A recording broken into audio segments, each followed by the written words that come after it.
Hello, welcome back students, welcome to the class. So today we will discuss the remaining part of the VBT theory. Now in the previous class what we have discussed, in the previous class we have discussed that valence bond model. What does the valence bond model tells us? The valence bond tells us that electron pair can be shared when half-filled orbital of one atom overlap with half-filled orbital of the another atom. Are you sure about that? And due to that, two types of bond can be formed. Okay, the first bond is called the sigma bond, the second is called the pi bond. Sigma bond, when the orbitals overlap along their internuclear axis. This is a directional bond. This is a directional bond. While in case of pi bond, it is formed by side or lateral overlapping of the orbitals. Valence bond theory. The valence bond theory we have discussed till now how a covalent bond is formed. A covalent bond is result from the overlap of valence shell atomic orbitals. What type of orbitals can take part? S, P, D or hybrid orbitals which may be forming the covalent bonds. Hybridization till now not told to you, that's why, but remember that in sigma bond you have either SS overlapping, SP overlapping, PP overlapping or hybrid overlapping, or you have hybrid orbitals and either S or P overlapping. While in the formation of the pi bond you have either the overlapping of PP orbitals, sidewise overlapping, or a PD orbitals or a DD orbitals. In case of hybridization, you will be taught like that pi bond is formed due to the lateral overlapping of the unhybridized orbitals. So that is also very important. And more important, in sigma bond that is a localized bond, but a pi bond is a delocalized bond. Now in the previous class, what is the theory we have gone through? We have gone through the postulates of valence bond theory. So let's look one more, you can say, flying view on that. The overlapping of the two half-filled valence orbitals of two dissimilar or similar atoms effect in the development of the covalent bond. So if the atoms are similar, it will result in the formation of a homomolecular compound, and if two dissimilar atoms are formed, then you can call it an heteroatomic chemical bond. The overlapping causes the electron density between the two bonded atoms to rise. This gives stability to the atom. So it means more is the overlapping, more will be the strength of the bond, lesser will be the bond length, and tighter the electron pair is held in between the nuclei. In case of atomic orbitals own more than one unshared electrons, then more than one bond can be formed. Like in oxygen you have double bond, in nitrogen you have triple bond. I am talking about homoatomic molecules. Okay. Similarly, in case of heteroatomic molecules also, you may have double bond in alkene, triple bond in alkynes, like that. A paired electron in the valence shell cannot take part in such bond formation. So it means if any valence shell orbitals you have electrons are paired up, then you have to excite the electron to the higher energy level so that it becomes unpaired. So remembering that a shared pair of electron cannot take place in the formation of chemical bonding, but later on you will see that when we will discuss the resonance, that the lone pair present on the atom can be involved in delocalization also. A covalent bond is a directional bond, but only sigma bond is directional. Pi bond is not directional. Such a bond is similar to the region of intersection of the atomic orbitals. So, shape and size of the orbitals also determine the directional orientation of the bonds also.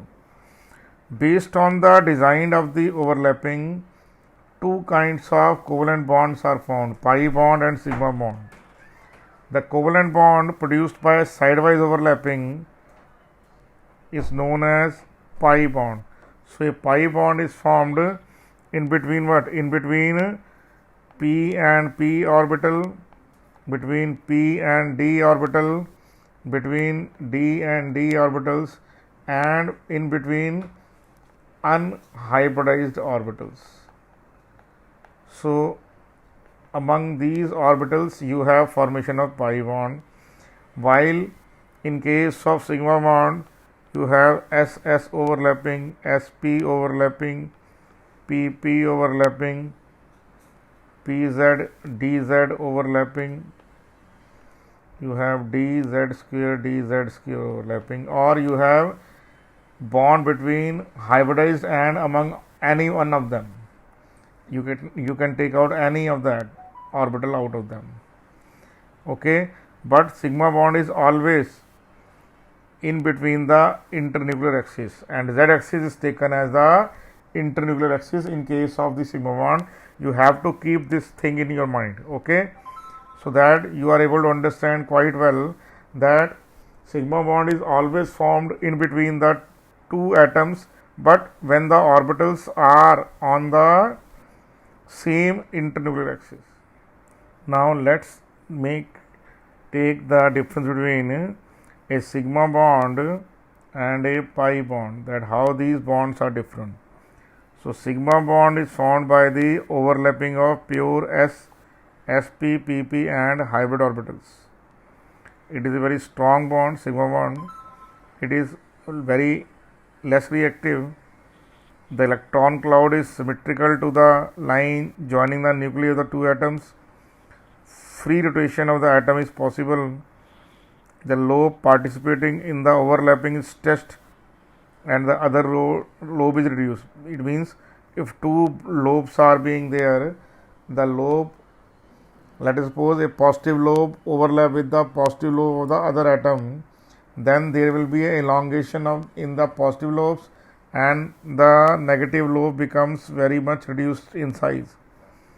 This is a localized bond, and a sigma bond has an independent existence. Now coming back to the pi bond, the pi bond is formed by lateral overlapping between the pure p orbitals or between unhybridized orbitals or between p and d or d and d orbitals. It is a weak bond. Why? Because electrons are delocalized. It is highly reactive. Okay, in presence of an attacking species, the delocalized pi electron may shift towards one of the atoms. Usually that atom is more electronegative. The electron cloud lies above and below the plane joining the atoms. Free rotation is not possible. Both the lobes take part in bonding and remain in the same size. There is no elongation or reduction in the size of the lobes as in case of the sigma bond. It is a non-localized bond and it forms only after the formation of sigma bond. So, a pi bond is formed only after the formation of a sigma bond. You cannot have the formation of the pi bond alone. That is not able to exist. Now, look at the picture of what? Look at the pictures of what? Various types of overlapping. Now, this is S and S overlapping. This is sigma bond formation due to S and P overlapping. This is P and P overlapping. So, sigma bond is being formed. So, 1, 2, 3. These are the examples of overlapping of the orbitals along the internuclear axis, and that will result in the formation of sigma bond, while the p and p overlapping, that results in the formation of p pi bonding. That is example number 3. Now you have p pi d pi bonding. Okay, we will discuss that in hybridization. I may tell you now that let us suppose you have take the example of sulfur trioxide SO3. So if I ask you how many sigma bond, 1, 2, 3, 3 sigma bond, and you will say 3 pi bonds are there. So it has 3 sigma bond, 3 pi bond, but among 3 pi bond, 1 pi bond is p pi. The second pi bond is p pi d pi, and third pi is also p pi d pi. So like that it is existing. Okay, now you can easily see that here in this picture what happened. You can easily see in case of SO3 there are 3 sigma bond, they are all shown by yellow lines, and you can easily see also white lines are there. White line represent pi bondings. So 1 pi bonding is p pi, second pi bonding is p pi d pi, third pi bonding is also p pi d pi. Okay, so these are the examples that I want to give to you, and there is more example of d pi p pi that you will learn in the coming classes of the transition metals. Now there I give you one example of ethene molecule. Okay, in that ethene molecule these bonds are sigma bonds. Okay, so this is atom number 1. You can say that is atom number 1, and that is atom number 2. So there is one sigma bond. So this is the formation of sigma bond. Okay, then you can easily see that this pi electron is formed above and below. The pi is what? Above and below the plane of the sigma bond. Sigma bond is what? Sigma bond is a localized bond, but this is pi. Electrons are moving in that particular cylindrical shape. Sometimes they are here, sometimes they are here, like that. Are you sure about that? So pi bond is what? So pi bond is present what? Pi bond is present like that. Are you getting that? So remembering that in your mind. Now if you other thing you can easily see is that there is sigma. These are sigma bonds. So these sigma bonds, they are in the same plane. 1, 2, 3, 4, 5. So here you can see that there are how many? 5 sigma bonds are there, and pi cloud is present above and below. So you can see that here it is present above and below. Are you getting that? Easily understood. This compound is called ethene. Now you can easily see that here also carbon atom. Here in this case, what is happening in this case? You can easily see that this carbon and this carbon in the same plane.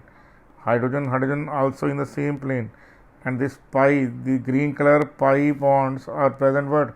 Above and below this plane. So these green orbitals, when they overlap, they form these blue colored what? Blue colored delocalized electrons. Are you getting that? Sure. So you have formation of one sigma bond here, one here, one here, one here, and pi bond above and below. Sure about that?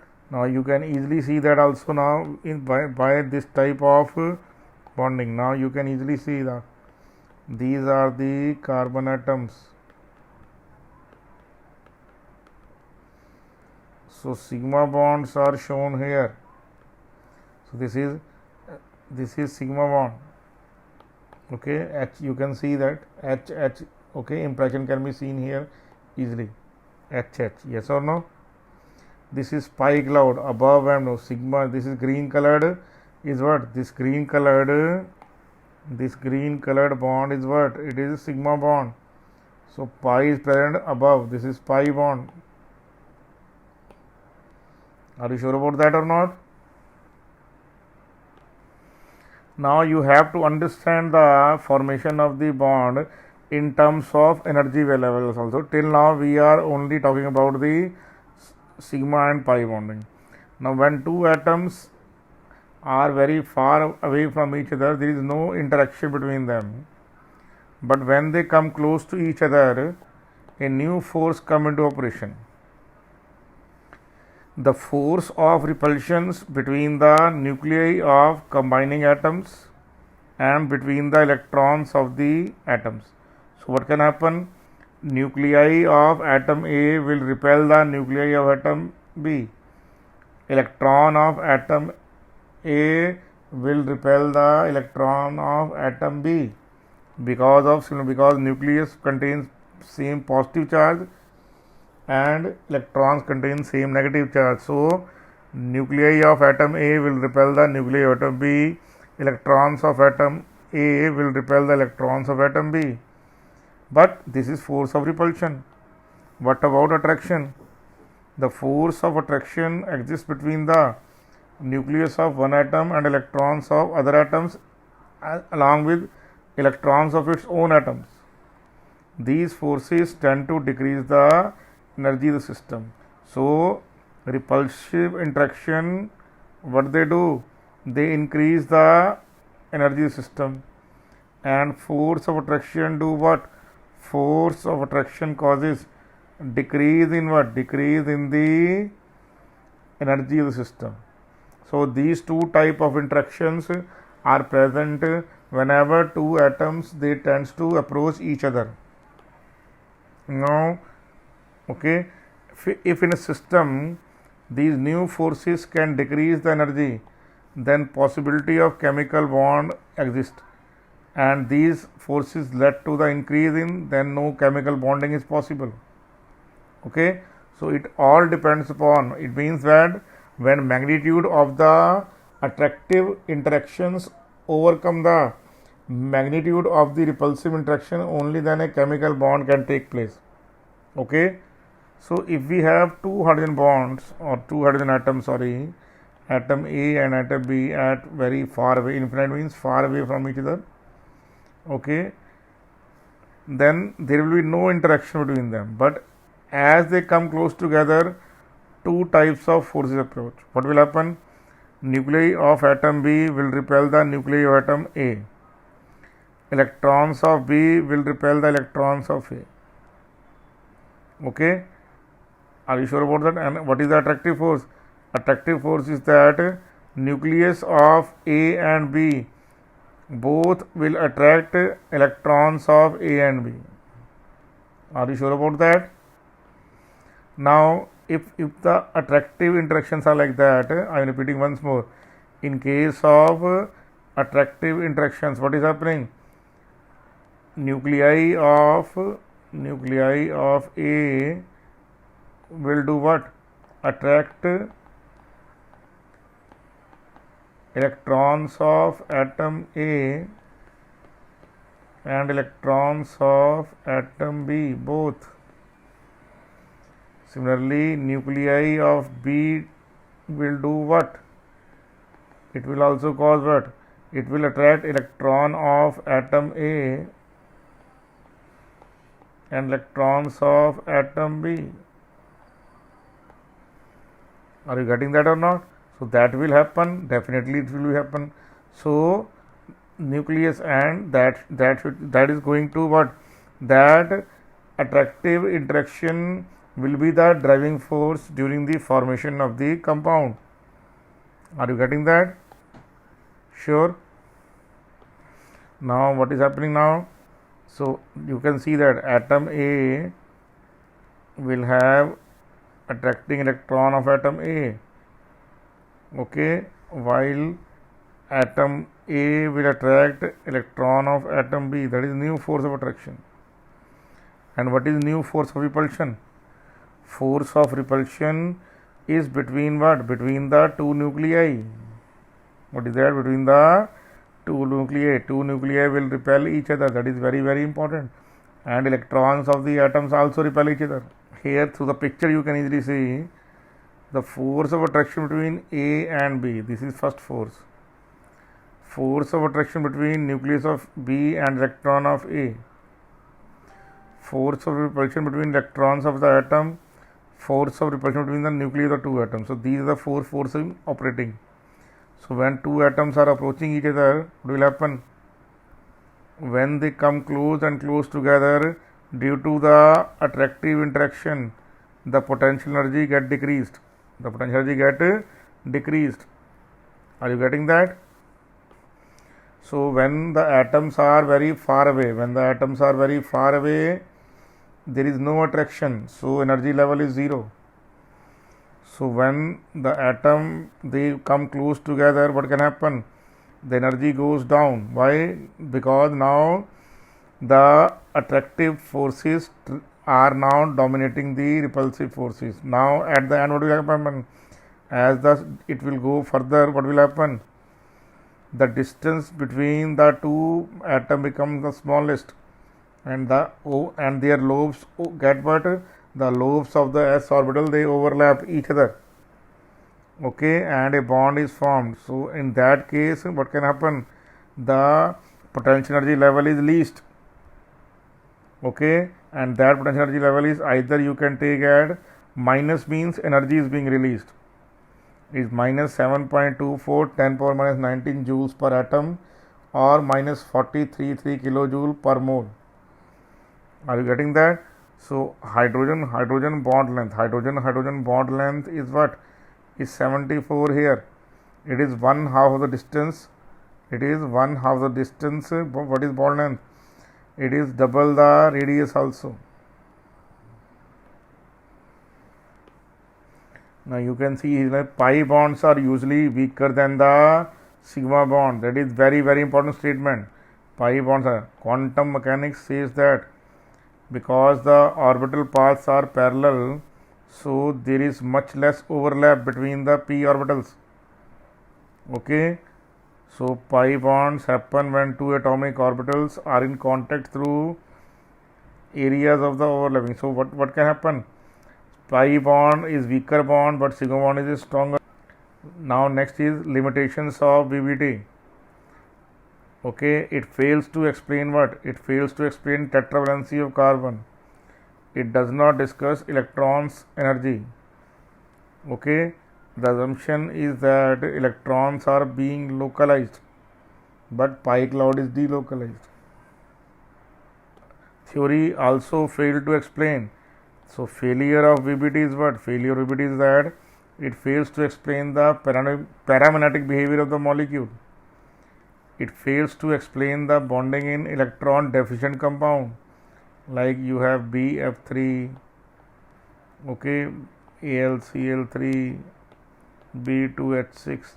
They are all stable compound, but why? The theory does not tell anything. It lacks in mathematical explanation of most of the chemical species, as the valence bond concept is very close to the classical chemical picture. Okay, in classical chemical picture, a bond is denoted by line, but valence bond constant electron pair plays the same role. But all of you know that electron density is not a line type things. It is a spread out cloud type things. It fails to encounter many molecules where bonding electrons are not localized, although it involves in the concept of resonance. So where it is not possible to write a definite structure of the molecule or an ion. Why? Because in those molecules, so it cannot explain resonance also. So there are many failures of valence bond theory. Now the valence bond theory, other limitations are it only explains, it does not predict anything. Okay, it does not explain the relative stability of the various molecules. It can't explain why the compounds are colored, why they are showing spectra, why they are colored like that. It can't explain that how a molecule can exist in various types of isomers. Now you can easily see that here what can happen if here I ask you if there is a px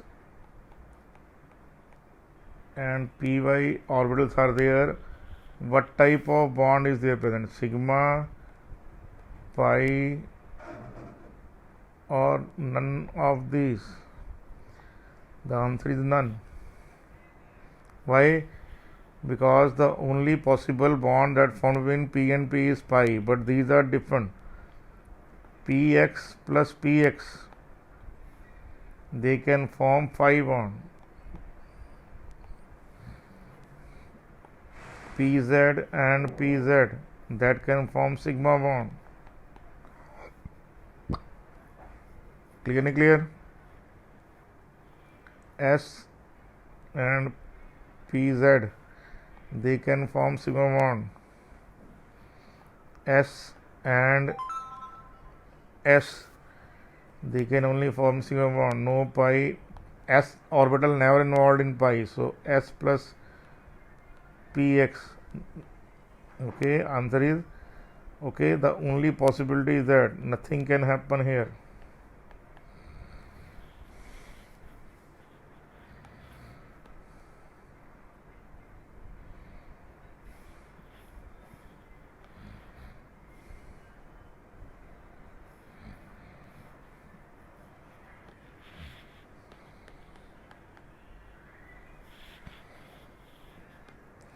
Okay, second thing is that there is no compound formation between the elements which have complete octet, like helium and helium atom. They do not combine. There is no He2 plus, never exist. There is no Ar2 plus. Okay, there is no Ne2 plus. Why? Because they do not have first unpaired electrons, and second, they already have complete octet.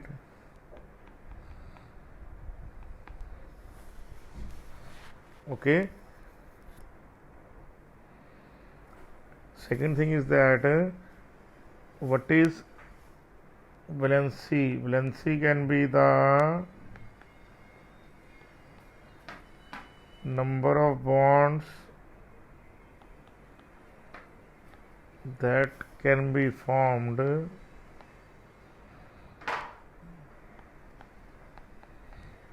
by the atom or ion. Okay, it can be electrovalency or it can be covalency. That how many bonds are formed here. So let's look at that now. In this case, what is happening? If you have NaCl, that electrovalency of both sodium and chlorine is 1. CaCl2, electrovalency of calcium is 2. Electrovalency of chlorine is 1. Okay. Similarly,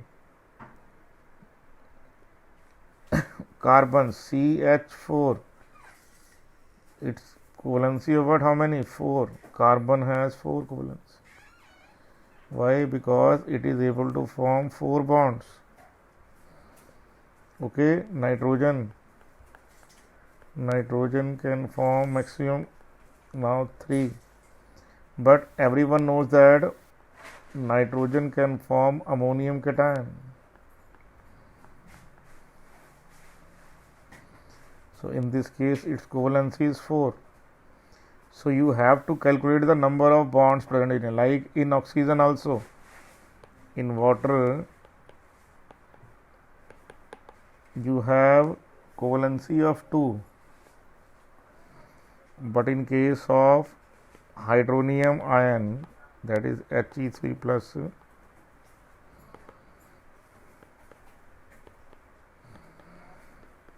you have covalency of 3. Are you sure? Or if you have like that one, protonated alcohol, here also oxygen has covalency of 3. So there are a few cases where the covalency can be different what you have read in your previous classes.